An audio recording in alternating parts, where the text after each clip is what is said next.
ठीक ठाक, सब बढ़िया चल रहा है। आप लोगों ने लास्ट वीडियो कंप्लीट कर लिया होगा।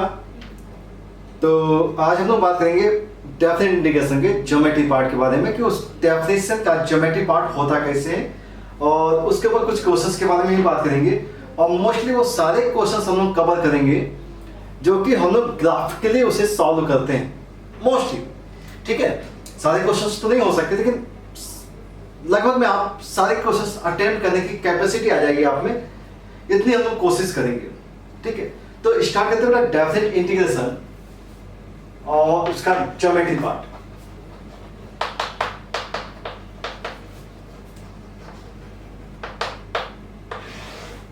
तो ज्योमेट्रिकल डेफिनेशन क्या होती है इसकी, वो देख लेते हैं। अगर मान लीजिए फंक्शन दिया गया a टू b और f ऑफ x dx, अगर हमें इसे इंटीग्रेट करना है और इसकी वैल्यू बतानी है, और जो फंक्शन जो दिया गया है y equal to f of x दिया गया है, जिसका कर्व जो है वो कुछ इस टाइप से हमने ड्रॉ कर लिया x एंड y, और ग्राफ कुछ इस टाइप का है बेटा। ठीक है ना, a टू b के बीच में हमने ड्रॉ किया है। रैंडमली आप कैसा भी ग्राफ ड्रॉ कर सकते हो। ये हमने ले लिया a पॉइंट और ये ले लिया है b, a टू b के बीच में इस कर्व का नेचर कुछ ऐसा है। तो डेफिनेट इंटीग्रेशन जो होता है वो एक्चुअल में एरिया को कवर करता है। अब देखिएगा a टू b, ये पॉइंट जो हो गया इसने यहां कट किया है, अब ये पॉइंट इस टाइप से यहां कट हो रहा है, दिस पॉइंट। इसका कुछ पोर्शन जो है वो एक्स एक्सिस के ऊपर है और कुछ पार्ट जो है एक्स एक्सिस के नीचे है। इस पार्ट को आप, इस एरिया को आप a एज्यूम कर लीजिए, a1 मान लेते हैं। इस पार्ट को हमने a2 ले लिया, इस एरिया को a3 कंसीडर कर लिया, और ये हो गया a4। ठीक है, तो जो एरियाज आ रही हैं आपके पास, तो इसका मतलब यहां होता है this value is equal to algebraic sum. अब अलजेब्रिक सम का मतलब क्या होगा वो भी बताता हूं। अलजेब्रिक सम ऑफ एरियाज मतलब इस सभी एरिया का अलजेब्रिक सम होता है। और सिंपल सी बात है, अलजेब्रिक सम का मतलब ये हो गया कि जो भी एक्स एक्सिस के ऊपर है वो पॉजिटिव है और जो एक्स एक्सिस के नीचे है वो नेगेटिव है। मतलब इस एरिया को आपको नेगेटिव करना है और इस एरिया को आपको पॉजिटिव देना है, और जो भी रिजल्टेंट आएगा that is a value of definite integration. ये बात समझ में है। अब एक चीज को कनेक्ट करना चाहेंगे कि अगर मान लीजिए अगर आपके पास यही क्वेश्चन कहा जाता व्हाट इज द एरिया, अगर आपसे कहा जाता area of a to b f of x dx, तो इस केस में क्या हो जाता, आपको सभी एरिया को ऐड कर लेना, क्योंकि यहां पे जो वैल्यू एरिया की आती है तो एरिया एक्चुअली नेगेटिव नहीं होती। एरिया नेगेटिव नहीं होती क्योंकि एरिया हमेशा कैसी लेते हैं, पॉजिटिव लेते हैं। तो इस केस में हमें सारी एरियाज को ऐड करना होता है। बस यही एक डिफरेंस होता है आपके पास एरिया और डेफिनेट इंटीग्रेशन के बीच में। तो जब भी क्वेश्चन में एरिया पूछा जाएगा, सेम क्वेश्चन होगा, क्वेश्चन में कहीं कोई दिक्कत नहीं, बस क्वेश्चन का लैंग्वेज चेंज है। यहाँ पे एरिया पूछा गया आपसे, देन दिस, और आपसे कहा गया the value of this is equal to this. तो इन चीजों को थोड़ा सा ध्यान रखेंगे आप एरिया और डेफिनेट इंटीग्रेशन में। तो अब आपको ये समझ में बात आ रही है कि एक्स एक्सिस के जो ऊपर का हिस्सा है वो पॉजिटिव होगा और एक्स एक्सिस के नीचे का जो पार्ट होगा वो नेगेटिव होगा। तो अब इसके ऊपर क्वेश्चंस जो भी आएंगे वो कैसे सॉल्व किए जाएंगे। ठीक है, अब अगर मान लीजिए हम लोग के पास क्वेश्चन आ जाता है, और ध्यान से देखेंगे कि जो क्वेश्चंस फंक्शन डिपेंडेंट होते हैं, जैसे कि modulus function, greatest integer, bracket of x होता है आपके पास, ठीक है ना, फ्रैक्शनल पार्ट होता है, लिस्ट इंटीजर्स होते हैं। ठीक है, इन सारे पार्ट्स के बारे में जब भी बात करते हैं तो हम लोग मोस्टली टाइम क्या करते हैं, ग्राफ से काम कर लेते हैं। ठीक है, तो हम क्या करेंगे, ग्राफ से भी आपको बताएंगे और विदाउट ग्राफ भी आपको क्वेश्चन सॉल्व करना बता देंगे। ठीक है, ग्राफ से क्वेश्चन बहुत जल्दी निकल जाते हैं, इन चीजों को ध्यान रखना होता है। तो मान लीजिए कोई एक एग्जांपल है और हमें इसे सॉल्व करना है। अगर आपसे कहा जाए कि y is equal to mod x है और हमें इंटीग्रेट करना है -2 to 3 मॉड x dx का, अब हमें इसकी वैल्यू बतानी है। तो एक्चुअली हम आज बात जो कर रहे हैं वो ग्राफिकल की बात करें, तो ग्राफिकल के साथ हम लोग क्या करेंगे, नॉर्मल पोजीशन के बारे में भी बात करते जाएंगे। मॉड x है, ये सिंपल मॉड x का जो कर्व होता है वो कुछ इस टाइप से होता है आपके पास, y हो गया और ये x हो गया। मॉड x का ग्राफ ये हो गया, अब इस लाइन ने, इस कर्व ने एक्स एक्सिस के केवल ऊपर की एरिया बताई है, नेगेटिव तो होगा ही नहीं। अब -2 से 3 है, एक्स क्यू तो -2 बेटा, ये x इज इक्वल टू -2 हो गया और ये x इज इक्वल टू 3 हो गया। तो अब आपको ये मालूम है ये डिस्टेंस 3 है, y is equal to mod x है, तो ये एरिया आपको पता होनी चाहिए, दिस एरिया एंड दिस। अब ये डिस्टेंस आपके पास 2 है, तो अब बेस की बात है 2 हो जाएगा, क्योंकि बेस और हाइट दोनों सेम होगी, क्योंकि एंगल ये वाला जो है वो 45 डिग्री होगा, ठीक है। सेम मतलब ये एंगल भी क्या होगा 45, तो बेस और हाइट सेम होंगी, ठीक है। अब अगर हम इसका रिजल्ट निकालें तो क्या आएगा 1/2 base into height plus 1/2 base into height. ये हो गया 9 प्लस का 4 13/2 स्क्वायर यूनिट। स्क्वायर यूनिट आप जस्ट यूनिट ही लिख दीजिए, ठीक है ना, क्योंकि हम लोग बात किसी कर रहे हैं डेफिनेट इंटीग्रेशन के बारे में बात कर रहे हैं, तो यहाँ पे स्क्वायर यूनिट तो आएगा नहीं, क्योंकि एरिया के बारे में बात हो नहीं रही है। इसके अगर ये एरिया के बारे में बात होती तो एरिया भी इसका सेम आता, क्योंकि यहाँ पे कहीं पे भी नेगेटिव पोर्शन के बारे में बात हुई नहीं है। ओके, तो ये मॉड एक्स का केस आपके पास इस टाइप से आता है। तो ये एक एग्जांपल था समझाने के लिए कि आप कैसे डेफिनेट इंटीग्रेशन को सॉल्व करते हैं। अब इसी क्वेश्चन को दूसरे तरीके से कैसे करते हैं, आपको मालूम है कि मॉड का जो पार्ट होता है, मॉड एक्स का जो पार्ट होता है वो इसकी डेफिनेशन से डिफाइन हो सकता है। अगर x नेगेटिव है तो ये वैल्यू -x होगी, अगर x पॉजिटिव है तो इसकी वैल्यू +x होती है। तो अगर x नेगेटिव है तो -x है, तो x नेगेटिव कब होगा बेटा, जब -2 से 0 होगा। ध्यान से देखेंगे, हम इसे लिख सकते हैं -2 से 0, ध्यान से देखिएगा -2 से 0। इस केस में मॉड की जो वैल्यू है नेगेटिव है, तो हमने इसे लिखा -x dx, और प्लस जब 0 से 3 के बीच की बात की जा रही है तो इसकी वैल्यू है x dx, ठीक है, बात समझ में आ रही है। और इस केस के बारे में अगर देखा जाए तो ये वैल्यू क्या आ जाएगी बेटा, -(x²/2) आ जाएगी, और लिमिट आएगा 0 और -2, प्लस अगर हम इसके बारे में बात करें तो ये भी (x²/2) आएगा और लिमिट आएगी 0 से 3। कैलकुलेट कर लीजिए बेटा, ये हो गया माइनस का 0 पुट किया 0 हो गया, -2 पुट किया 4/2 और प्लस अगर हम इसे देखें तो 9/2 आ जाएगा। वैल्यू कितनी है बेटा 13/2। सेम वैल्यू आ गई जो आपके पास यहाँ वैल्यू आ रही थी, ठीक है। तो आप प्रॉपर्टीज के अकॉर्डिंग भी वर्क कर सकते हैं, इसके अकॉर्डिंग भी वर्क करेंगे।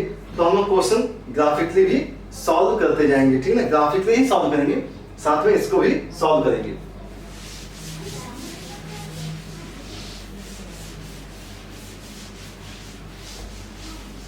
अब बात आती है कि अब मॉड का एक्स का एक सिंपल सा क्वेश्चन तो हम लोग कर ही लिया, आइडिया मिल गया आपको। अब मॉड के ऊपर ही हम लोग क्वेश्चंस को मतलब सॉल्व करेंगे, मतलब जो भी क्वेश्चंस आते हैं उन्हें हम लोग टैकल कर देंगे, ठीक है।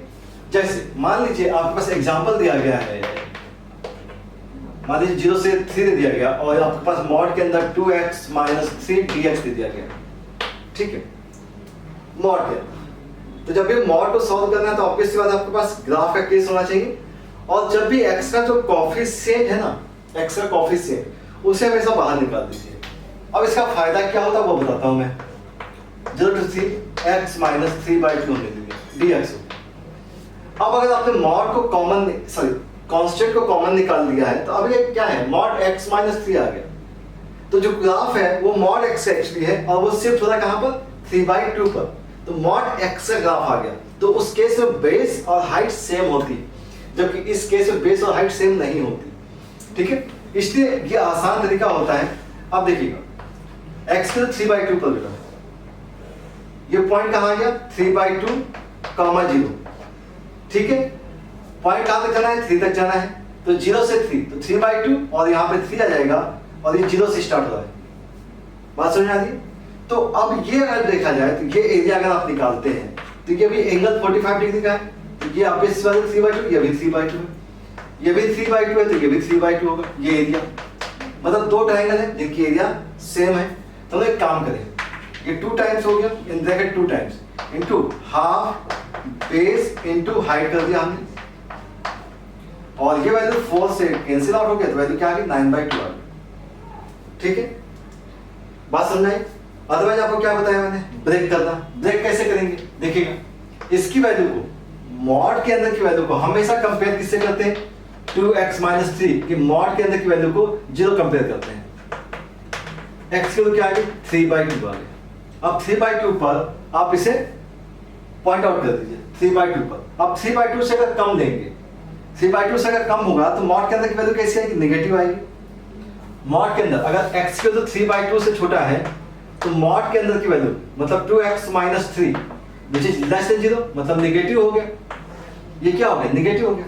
और मॉड के अंदर नेगेटिव है तो वैल्यू क्या होती है बेटा, माइनस होती है। तो हमने लिखा 2x माइनस 3 dx, और ये वैल्यू कहां से कहां तक, 0 से x की लिमिट 3/2 तक। एंड अब प्लस अगेन अगर 3/2 से लेकर के 3 तक लिया, 3/2 से बड़ी वैल्यू ली तो अब ग्रेटर हो जाएगा, तो ग्रेटर हो गया तो ये वैल्यू पॉजिटिव आ जाएगी, और जब पॉजिटिव होगी तो वैल्यू 2x माइनस 3 dx हो गया।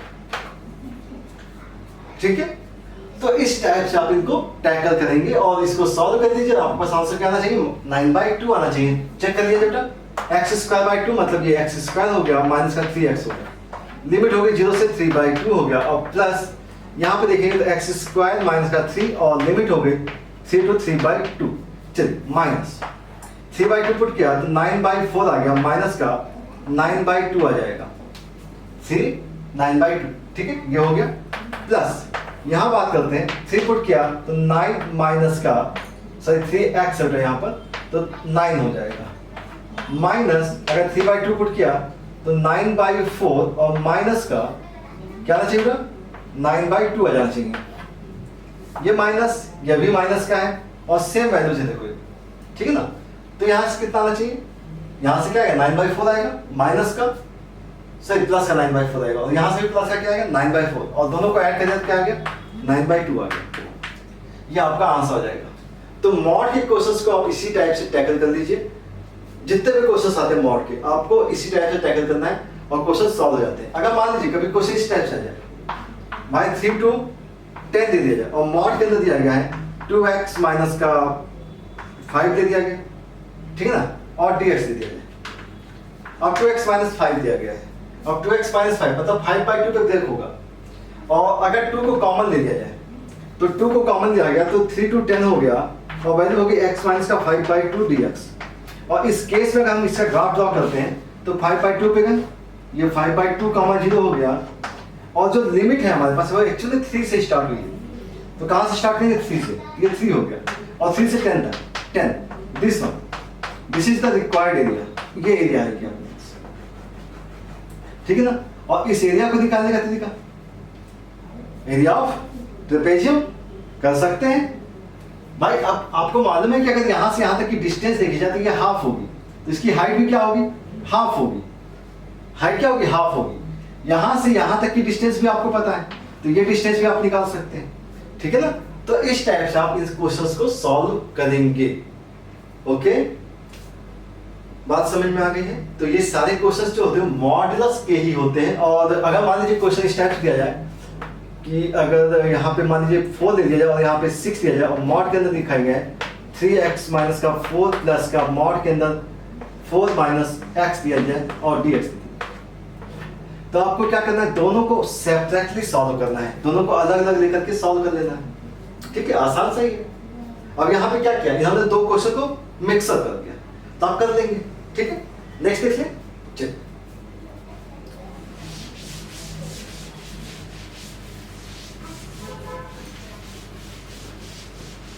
तो मॉडल्स के क्वेश्चंस को आप टैकल कर लेंगे, ठीक है ना।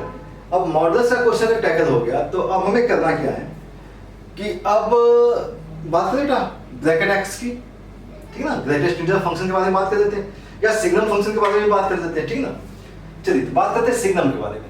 तो अगर एग्जांपल कुछ इस टाइप का हो बेटा, आपको सिग्नम तो पता ही, आपको सिग्नम लिख देता हूं मैं, सिग्नम फंक्शन। तो मॉड एक्स अपॉन एक्स याद है ना, इज इक्वल टू क्या होता है, माइनस का 1 x लेस देन 0, और 0 जब x के इक्वल टू 0 होता है और x ग्रेटर देन 0 होता है तो 1 होता है, ठीक है ना। और इस केस में जो हम लोग ग्राफ बनाए थे वो कुछ इस टाइप से बनाए थे, y x बनाया था, ये गैप होता है, इस टाइप से y इज इक्वल टू 1 होता है, ये गैप होता है, y इज इक्वल टू -1 होता है, और यहाँ पे केस 0 का होता है, ठीक है।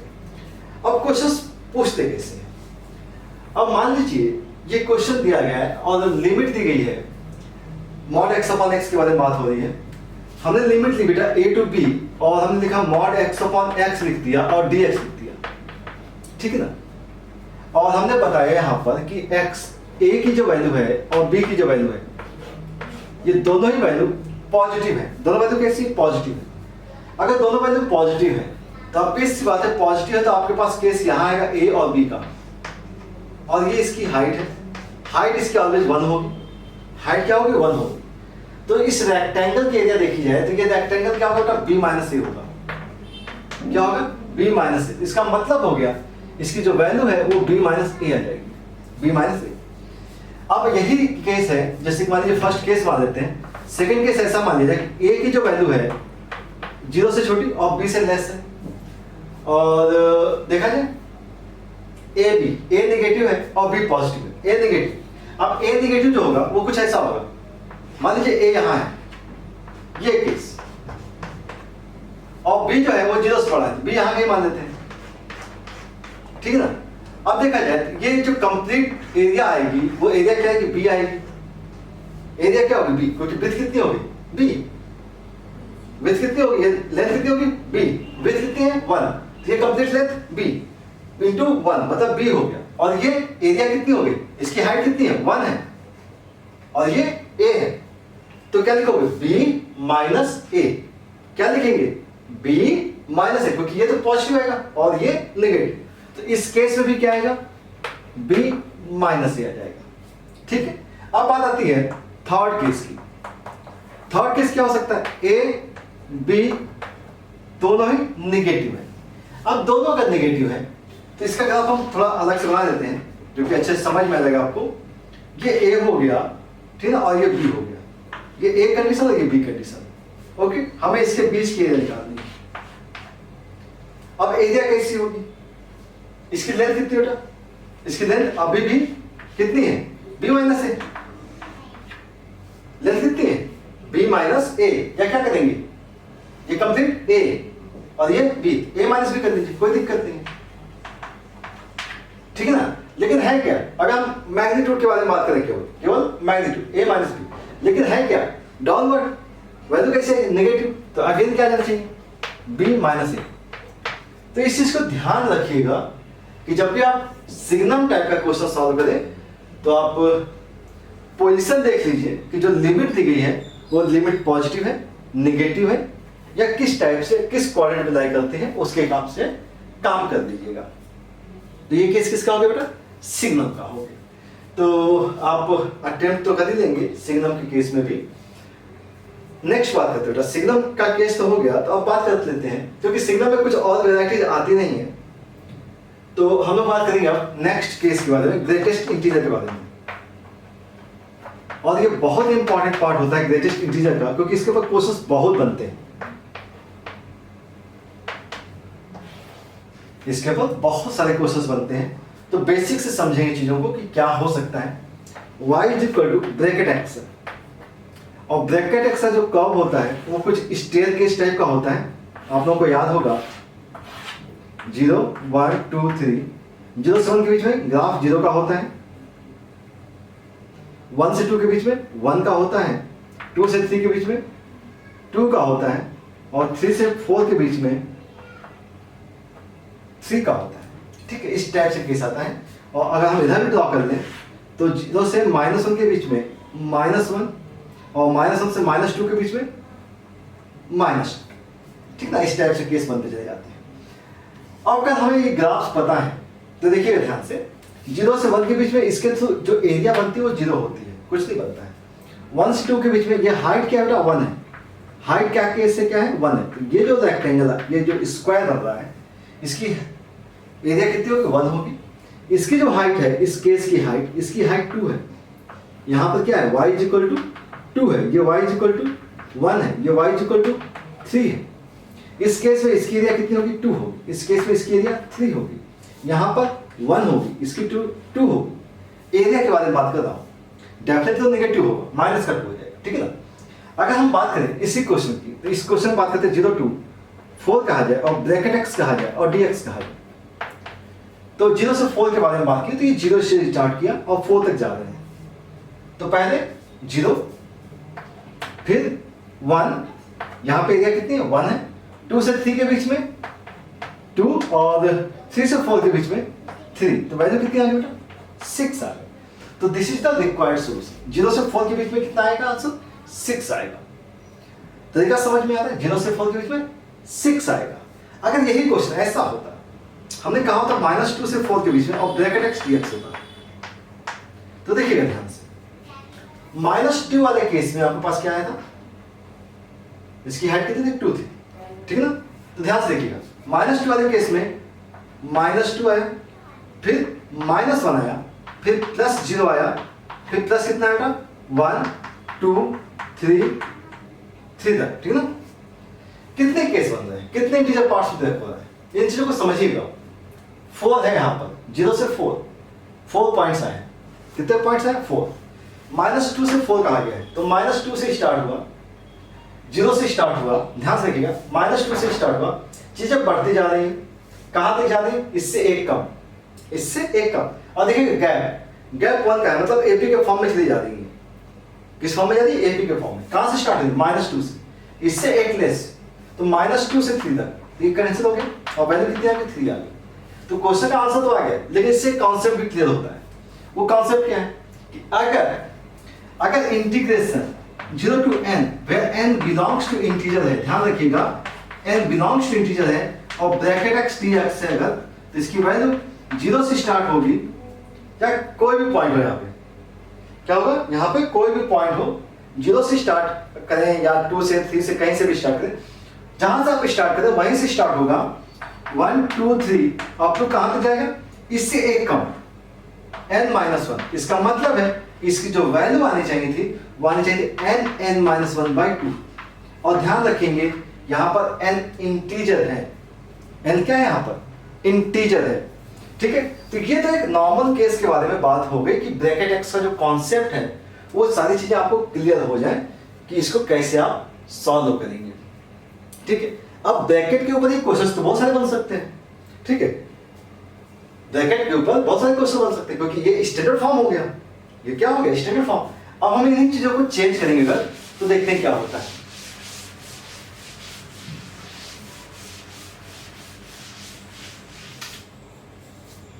देखें, तो जैसे हमने बात की कि अगर ब्रैकेट x है और ब्रैकेट x में हमने लिखा था 0 to n लिखा था dx, और यहाँ पे n बिलोंग्स टू इंटीजर था, तो इसकी वैल्यू आ गई थी n(n-1/2), ठीक है ना। लेकिन अगर मान लीजिए यहाँ पे n इंटीजर नहीं है, तब क्या होगा, n इंटीजर नहीं तो क्या होगा, आप समझते हैं इसे। मान लीजिए हमने एक एग्जांपल दिया, 0 से 3.5 या 4.5 लिख दिया और हमने ब्रैकेट x dx लिख दिया, समझिएगा एक तो 4.5 तक लेके जा रहे हैं, तो जो ग्राफ हमारा बन रहा था वो ग्राफ कुछ ऐसा बन रहा था, इस टाइप से।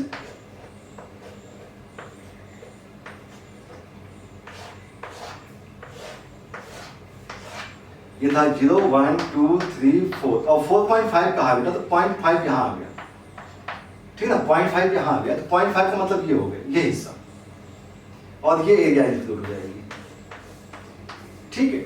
ये एरिया तो है ही आपके पास,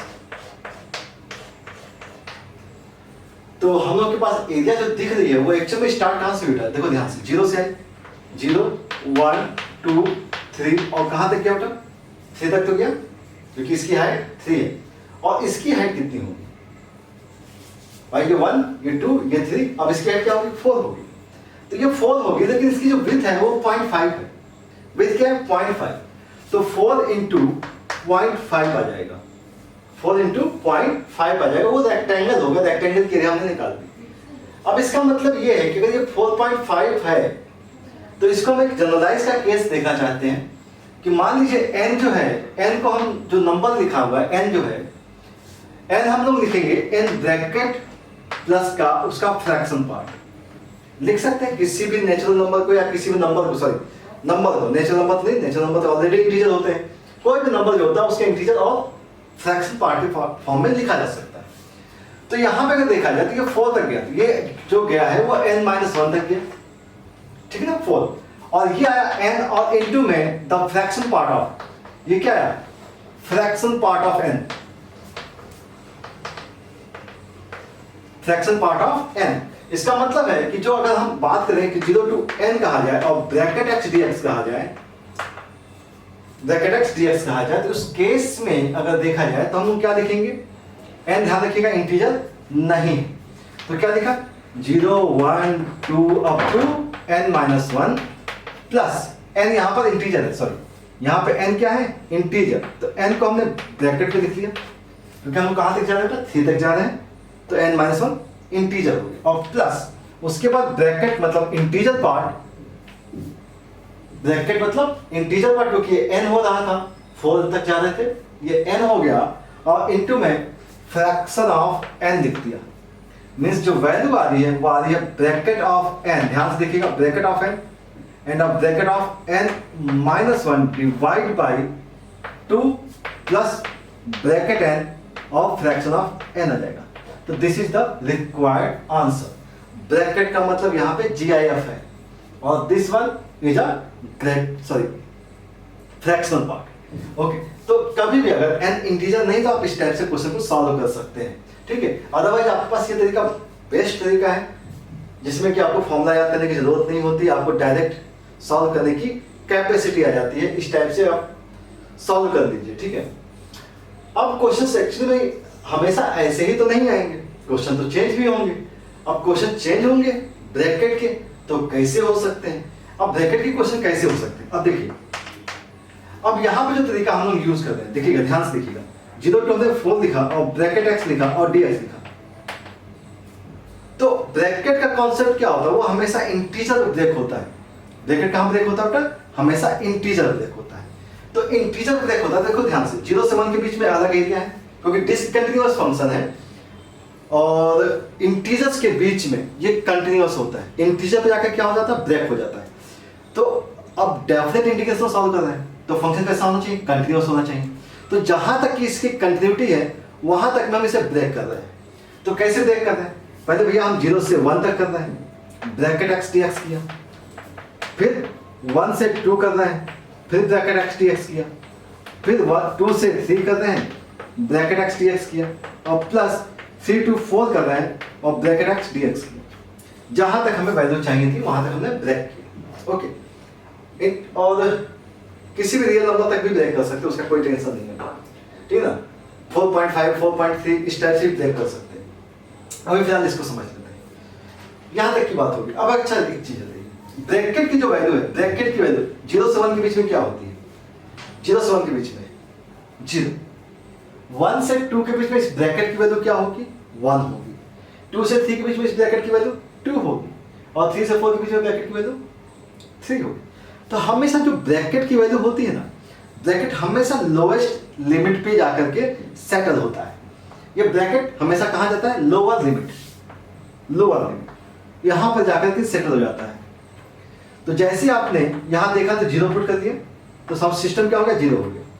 यहां आपने पुट किया 1, तो 1 आ गया, और इंटीग्रेशन में आ गया 1 to dx हो गया, प्लस यहां पे अगर आपने सेटल किया तो यहां पे 2 आ गया, 1 to 2 सॉरी 2 to 3 dx हो गया, प्लस 3 से 4 और dx हो गया। मतलब ब्रैकेट ऑफ x की वैल्यू लगा दी, क्योंकि ब्रैकेट एक कांस्टेंट फंक्शन टाइप का ही होता है। अब क्या हो गया? ये हो गया 1, यहां से x आएगा, x की लिमिट 2 माइनस का 1 प्लस 2, यहां भी x आएगा 3 माइनस का 2 प्लस यहां से 3 और यहां से 4 माइनस 3 आ गया। वैल्यू देखिएगा, ये आया 1 2 और 3, वैल्यू कितनी आ गई? 6 आ गई। और यही वैल्यू हम लोगों ने सॉल्व की थी, सॉल्व की थी। अगर नहीं तो आप यहां पे इनपुट कर सकते हो। देखिए n की वैल्यू कहां है? 4 है, 4 into 3/2 मतलब कितना है? 6 है। डायरेक्ट भी सॉल्व हो सकता है अगर फॉर्मूला आपको याद है तो, ठीक है। तो आई होप आपको चीजें समझ में आ गई होंगी। बात करेंगे कुछ और क्वेश्चंस के बारे में बात कर ली, और ब्रैकेट का x² भी कर लिया है। अब बात करते हैं कुछ और भी क्वेश्चंस के बारे में, ब्रैकेट की ही बात कर लेते हैं। अगर मान लीजिए आपसे क्वेश्चन कहा गया है 0 to infinity, आपसे कहा गया 0 to infinity कहा गया है, और आपसे कहा गया in bracket 1 upon e raised to power x कहा गया है, और dx कहा गया है, ठीक है, e -x dx कहा गया। सर यहाँ पे 2 लिख लेते हो, 2 टाइम्स कहा गया है। एक्चुअली क्वेश्चन आया हुआ है तो 2/e⁻x है, उसका ब्रैकेट चाहिए आपको, और dx। तो इसकी देखते हैं वैल्यूज क्या आती है।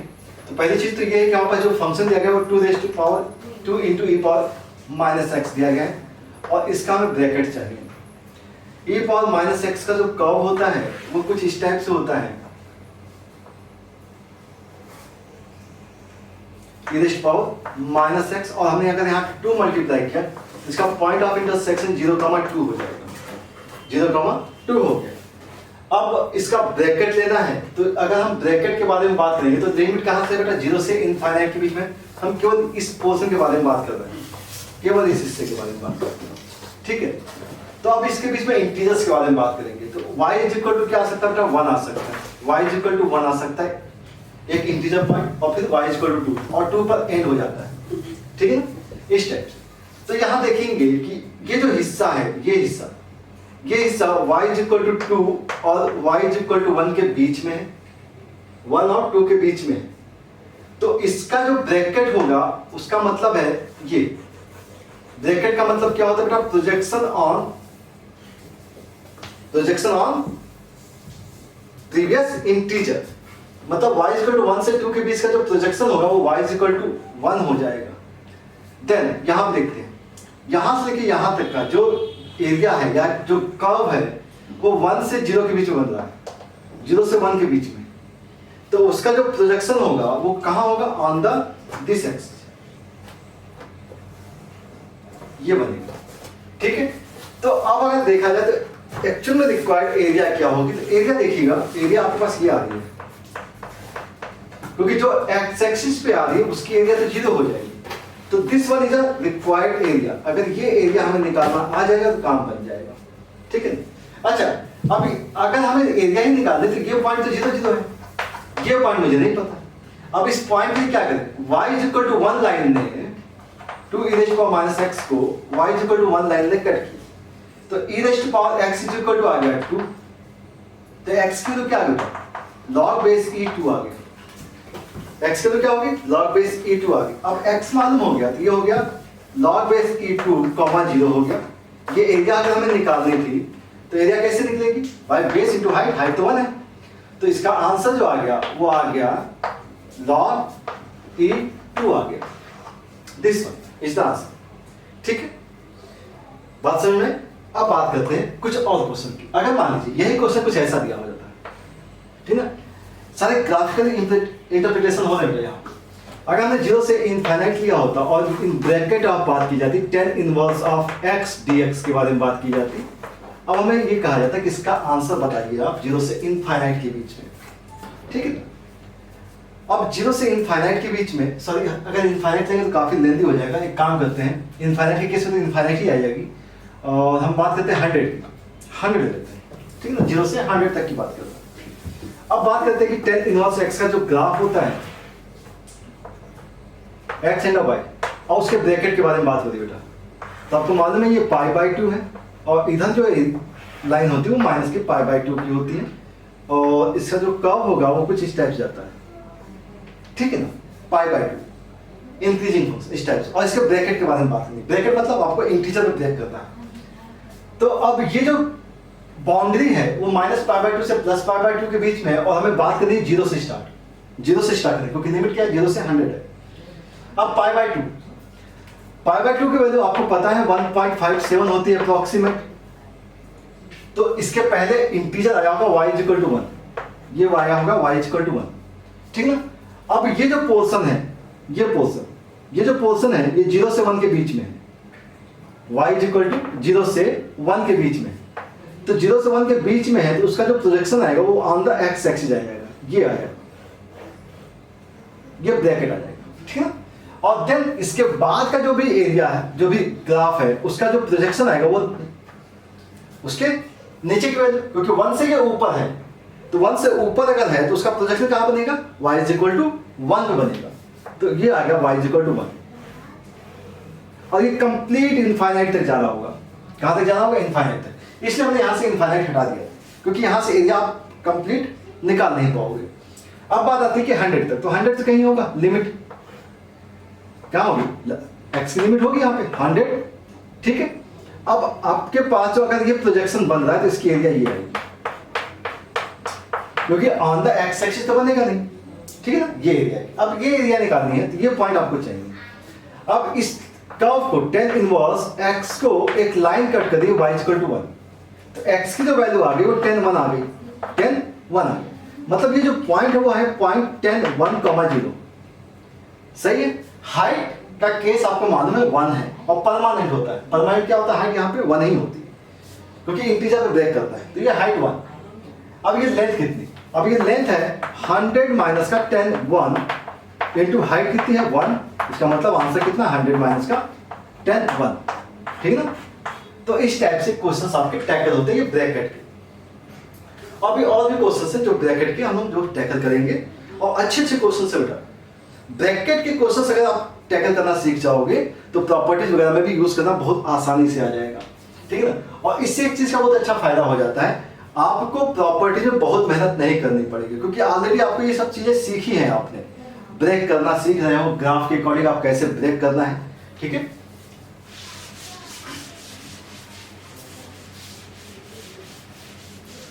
तो नेक्स्ट क्वेश्चन देखते हैं। और नेक्स्ट क्वेश्चन मान लीजिए अगर आपके पास एग्जाम्पल कभी दिया जाए कि भाई आप सॉल्व कीजिए, 0 to हमने पाई ले लिया होगा और हमने लिखा है ब्रैकेट ऑफ, पहले sin x से सॉल्व करने की कोशिश करते हैं और फिर वैल्यूज को थोड़ा सा चेंज करेंगे, एक क्वेश्चन और करेंगे, लेकिन पहले ब्रैकेट को सॉल्व करते हैं।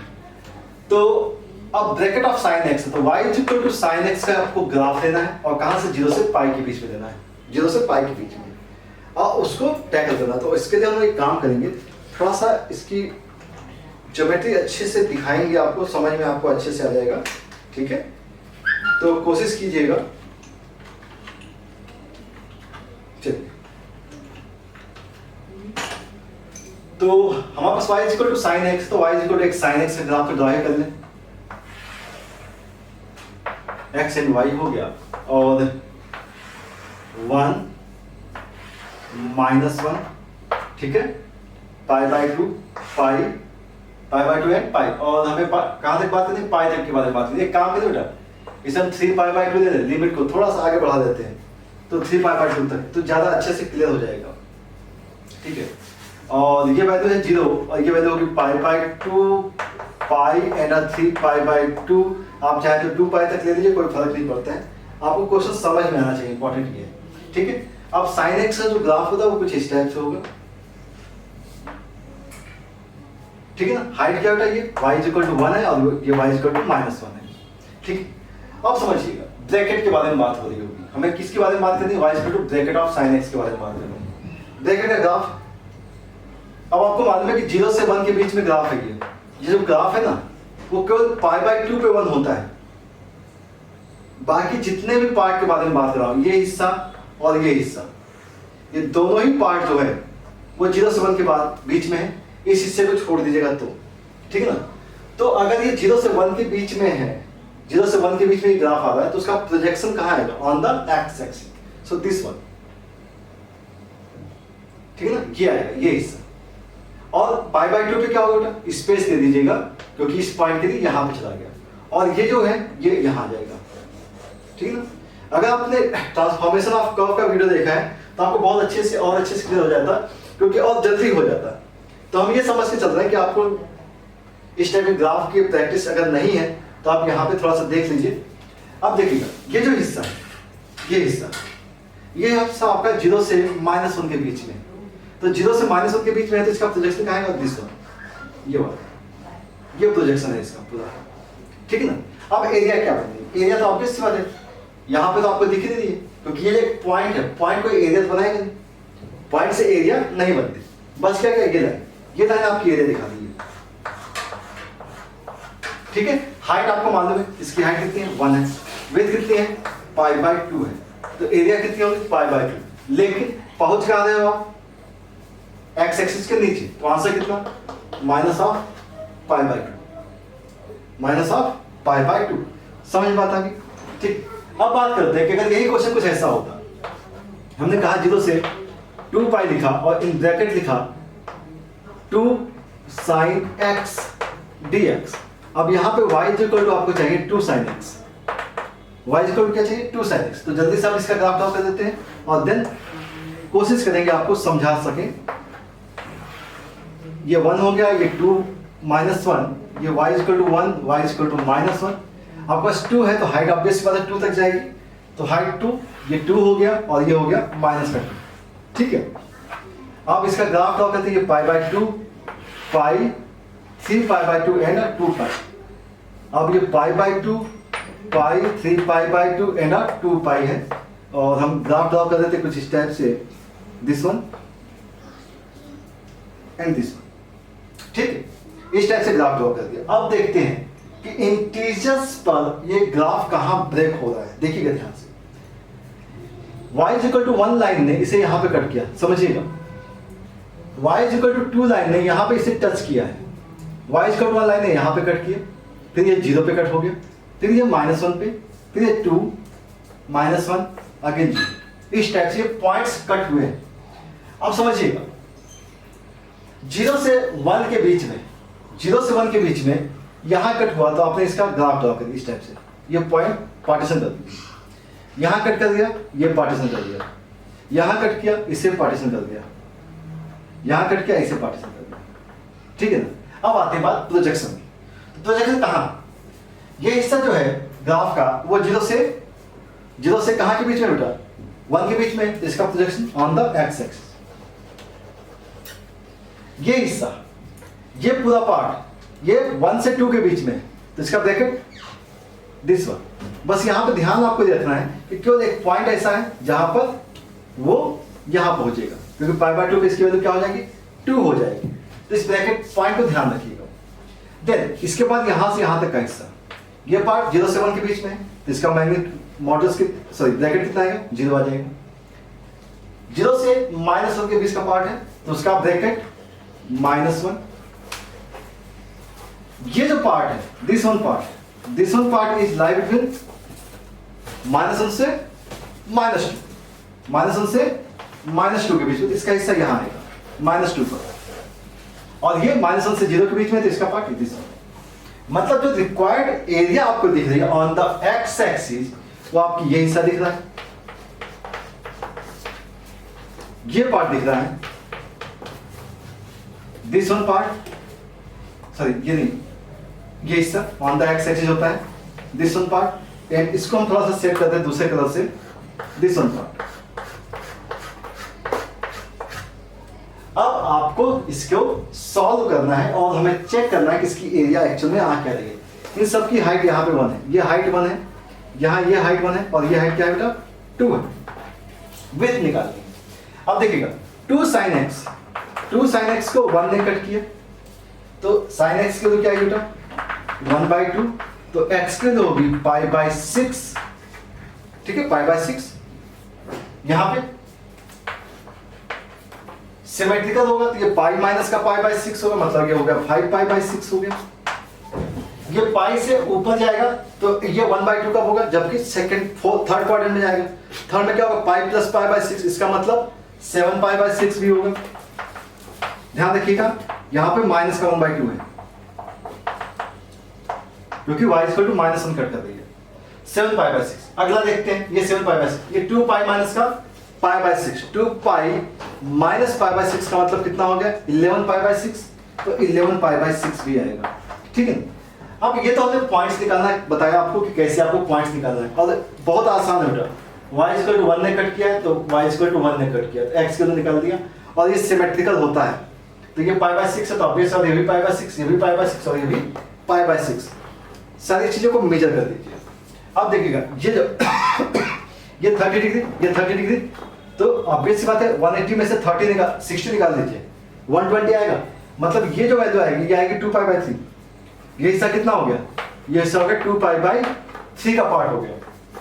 ठीक है, ये देखिएगा ये हिस्सा जो होगा यहां से यहां तक की वैल्यू कितनी होगा π/6 है, कितनी है π/6, तो इसको ध्यान रखिएगा, ये π/6 है, तो ये भी π/6 हो गया, ये π/6। ये वैल्यू, ये हाइट इसकी इस समय 2 है, हाइट 2 है, हाइट कितनी हो गई 2 × 2 इंटू, अब विड्थ कितनी होगी, ये 30, ये 30 निकल गया, 60 निकल गया, या अगेन 2 पाई बाई 3 आ गया, 2 पाई बाई 3। लेकिन ये सारी वैल्यूज कैसी, नेगेटिव। तो देखिएगा आंसर क्या, आंसर है 2 pi by 3 minus in bracket minus pi by 6 minus 4 pi by 3 and minus pi by 6। ये हो गया 2 पाई बाई 3, सॉरी माइनस तो ऑलरेडी हमने पहले लगा दिया बेटा, तो ये पॉजिटिव आएंगे। ये हो गया पाई बाई 3, मतलब 5 पाई बाई 3, माइनस का 5 पाई बाई 3, मतलब हो गया माइनस का 3 पाई बाई 3, मीन्स वैल्यू आ गई माइनस का पाई। तो इसका जो रिजल्ट आया वो आया माइनस का पाई। ठीक है, तो आई होप आपको सारी चीजें समझ में आ गई होंगी। इस टाइप से ग्राफिकल के थ्रू आप इन क्वेश्चंस को अच्छे से अटेम्प्ट कीजिए। ठीक है, चलिए तो बात करेंगे कुछ और क्वेश्चन की। बात करेंगे नेक्स्ट क्वेश्चन की, और नेक्स्ट क्वेश्चन जो है वो है हमारे पास 0 to 2 और हमारे पास दिया गया in bracket of x square minus x plus 1 लिख दिया गया है। और ध्यान रखिएगा यहाँ पे ब्रैकेट क्या है, GIF है, ठीक है ना। अब इस क्वेश्चन को कैसे सॉल्व करेंगे, तो हमारे पास क्या होना चाहिए, ब्रैकेट का मतलब क्या है, इंटीजर होना चाहिए, और इंटीजर कहाँ कहाँ ब्रेक हो रहा है वो सब के बारे में हमको पता होना चाहिए। अब वो कैसे पता हो सकता है, देखिए यहाँ पे जो फंक्शन दिया गया है, जैसा कि हम लोगों ने पहले भी सॉल्व किया है, y इज इक्वल टू क्या बेटा, यहाँ पे x square minus x plus 1 है, जिसके ब्रैकेट के बारे में हमें बात करनी है, और इसका ब्रैकेट क्या हो सकता है वो देखते हैं। पहली चीज हमें y की एग्जैक्ट पोजीशन पता होनी चाहिए, क्योंकि ये पैराबोला है, और पैराबोला है तो क्वाड्रेटिक इक्वेशन। अब पैराबोला किस टाइप का है और इसकी मिनिमम वैल्यू क्या है और ग्राफ कैसा जा रहा है वो सब देख लेते हैं। तो यहाँ पे अगर देखा जाए तो इसको कंप्लीटिंग स्क्वायर करें तो x माइनस 1/2 का स्क्वायर हो जाएगा, और ये आएगा मतलब प्लस 3/4 आएगा, y इज इक्वल टू आएगा, मतलब y की जो मिनिमम वैल्यू आएगी वो आएगी 3/4 at x is equal to 1/2। ठीक है, और अगर हम इसका ग्राफ ड्रॉ करें तो ग्राफ कुछ ऐसा दिखेगा आपको, x एंड y, और इसकी जो मिनिमम पोजीशन है वो 1/2 पर है। तो 1/2 अगर हमने यहाँ पे ड्रॉ कर दिया तो इसकी हाइट होगी वो 3/4 होगी, और ग्राफ कैसा होगा बेटा, ग्राफ होगा अपवर्ड। ग्राफ कैसा होगा, ग्राफ अपवर्ड होगा, और इसका पॉइंट जो होगा वो 1/2 कमा 3/4 होगा, मतलब ये जो वैल्यू होगी ये 1 से कम होगी। अच्छा, तो हम लोग क्या कर सकते हैं भाई, इंटीजर होना चाहिए, तो इंटीजर में y की वैल्यू क्या हो सकती है, 1 होगी, 2 होगी, 3 होगी, क्योंकि इसके ऊपर के बारे में बात कर रहे हैं, 0 से इधर के बारे में बात कर रहे हैं। ठीक है, नीचे तो जा ही नहीं रहा है, तो y की वैल्यू चेक कर लेते हैं, देखते हैं ये जो पॉइंट है, ये पॉइंट क्या होगा, इस पॉइंट पर अगर x की वैल्यू 0 है तो y की वैल्यू 1 दिख रही होगी आपको, x 0 है तो y की वैल्यू 1 आ रहा है, मतलब एक स्ट्रेट लाइन आपको यहाँ दिख रहा है, this one y is equal to 1, ये y इज इक्वल टू 1 आ गया। ठीक है ना, अब y इज इक्वल टू 1 ने इस ग्राफ को यहाँ कट किया, अगर यहाँ कट किया तो आप इसे ज्वाइन कर देंगे इस टाइप से। अब ये जो हिस्सा है, ये हिस्सा, ये जो आपको दिख रहा है, ये जो पार्ट है, ये ये y इज इक्वल टू 0 से लेकर के 0 से 1 के बीच में, और 0 से 1 के बीच का जो प्रोजेक्शन होगा वो कहाँ होगा, वो कहाँ होगा, y इज इक्वल टू 0 का ये प्रोजेक्शन आ गया, दिस वन। मतलब ये है कि यहाँ से लेके यहाँ तक के बीच की जो एरिया बन रही है आपकी, वो ऑन द एक्स एक्सिस जा रही है, और उसकी एरिया क्या होगी, 0 होगी। ठीक है, बात समझ में आया, प्रोजेक्शन की एरिया क्या है, 0 है।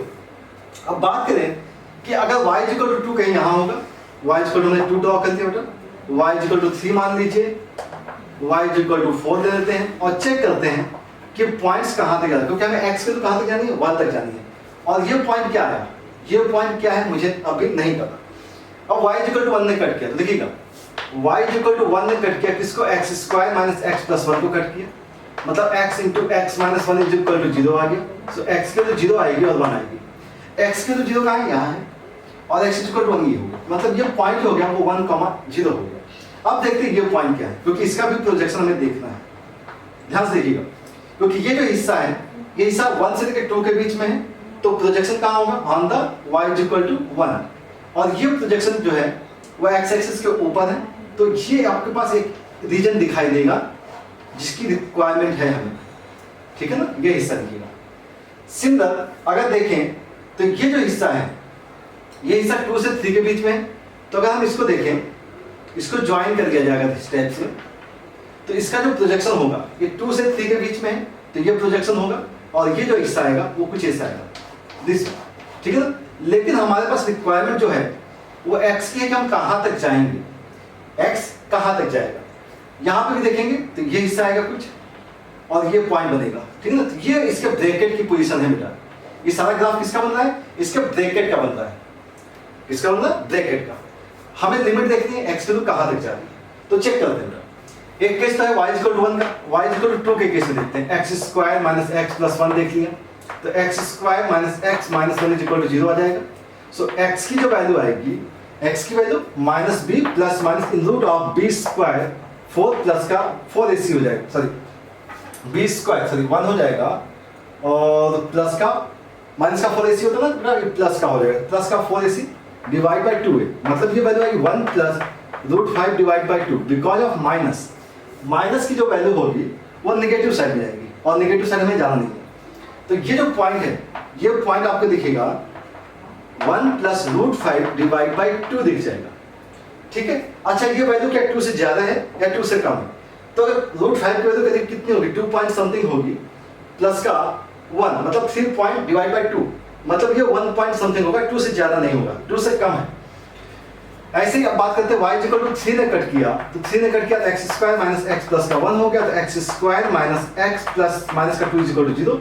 इसका फैक्टर देखेंगे तो x - 2 × x + 1 = 0, तो x की वैल्यू आएगी -2। तो हमें कंसीडर क्या करनी है, x की वैल्यू 2 कंसीडर करनी है। मतलब y = किस लाइन ने कट किया बेटा, y = 2 लाइन कहाँ थी, ये लाइन ने कट किया था, तो यहाँ पे हम आ गए थे। अब ये पॉइंट क्या, y = 2 ने कट किया, अभी क्या था, y = 2 ने कट किया, तो हमारे पास ये पोजीशन है। ये पोजीशन क्या है, इस पोजीशन के बारे में बात करते हैं, ठीक है। अगर ये पोजीशन देखा जाए तो ये पोजीशन की वैल्यू क्या है, 2 आ गई। ये पोजीशन क्या था, 2,0 वाला ये पॉइंट, और हमें जो बात करनी थी वो एक्चुअल कहाँ तक करनी थी, 0 से लेकर 2 तक के बारे में बात करनी थी। तो ये हमारी रिक्वायर्ड एरिया होगी, ठीक है। अब इसकी अगर आंसर के बारे में बात करें तो इसका आंसर क्या होगा, देखिए। तो अब इसकी हाइट जो है, इसकी हाइट 1 है, और विड्थ कितनी है, विड्थ है √5 + 1/2 - 1, ये इसकी विड्थ है, इंटू में हाइट क्या है 1 है, प्लस यहां पे देखा जाए 2 - 1 + √5 डिवाइड बाय 2 है, इंटू विड्थ, हाइट कितनी है बेटा, हाइट इसकी 2 है, इसकी हाइट कितनी है, ये हाइट 2 है, ठीक है। तो इस टाइप से काम करना है। ध्यान से देखिएगा, यहाँ पे y = 3 ने कट किया था, और 3 ने कट किया था तो मुझे ये पॉइंट मिला था, ठीक है।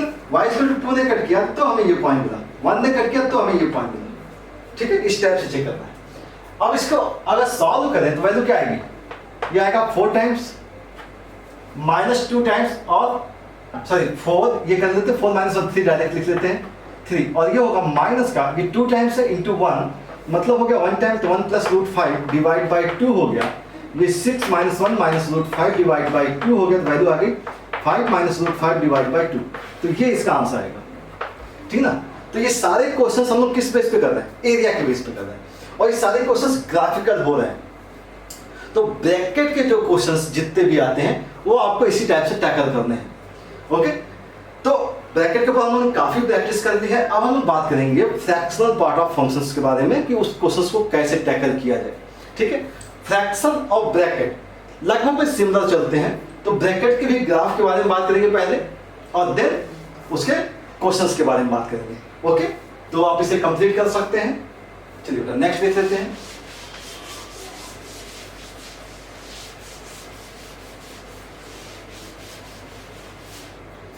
नेक्स्ट क्वेश्चन हम लोग लिखने जा रहे हैं, हम बात करें फ्रैक्शनल पार्ट के बारे में। तो अगर फ्रैक्शनल पार्ट का क्वेश्चन आता है, फ्रैक्शनल पार्ट ऑफ फंक्शन,